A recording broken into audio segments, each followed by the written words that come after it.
Well, it is official. The former Vice President, Mike Pence, is running for president. An FEC filing shows he has signed the paperwork to go up against his former boss, Donald Trump, for the Republican vote. And here to tell us more is Yahoo Finance's Rick Newman. Rick, this is going to be an interesting one. The former vice president and the former president. We know the loyalty that's been baked into former President Trump. Who do you think Mike Pence is going to be able to appeal to? He appeals to evangelicals, which is why Donald Trump wanted him in the first place. That was the coalition Trump put together. The ticked off white working class plus evangelicals is what helped him get elected. But I don't know how far Pence goes beyond that. And he's going to have a tough time, obviously. He's got name recognition, which a lot of other Republican candidates are not going to have. But he's not Donald Trump. And a lot of the analysis so far says that just as in 2016, the more Republicans jump into the race, the more it benefits Donald Trump because Trump, obviously the biggest name in the Republican Party still, he will get his votes, and then the rest of the candidates will split all the other votes. So it almost looks as if the more the better for Trump, and we're going to get more candidates coming this week and perhaps later this year. Well, Rick, one candidate that we're not going to get, at least for now, it seems like, is JP Morgan CEO Jamie Dimon. He's saying that he doesn't have any intention to run for president this time around. What do you make just of this announcement and the fact that Dimon is officially out of the race? Smart move. Even though he's prestigious in the business community, I have trouble thinking of an American political party where he could plausibly win the nomination.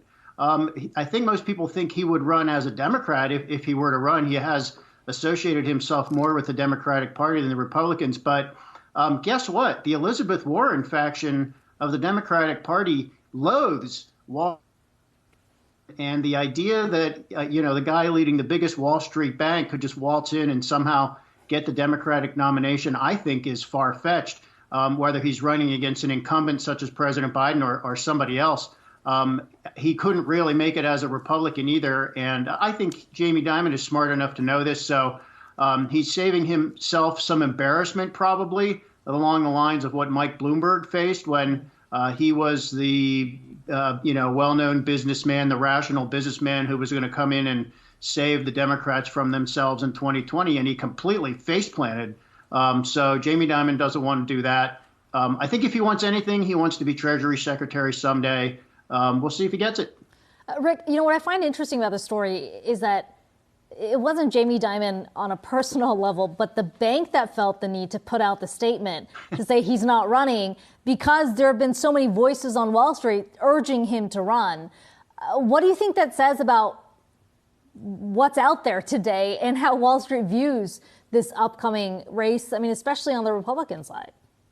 I think the statement by the bank was a statement by Jamie Dimon. I mean, the two are practically synonymous. He's been there so long, and he's the face of the bank, obviously. I mean, let's remember how that started. He did an interview, I think it was with Bloomberg last week, and somebody just asked him, a fairly straightforward question: do you have any interest in ever running for office? And he answered what I think honestly, and he said, yeah, it has crossed my mind.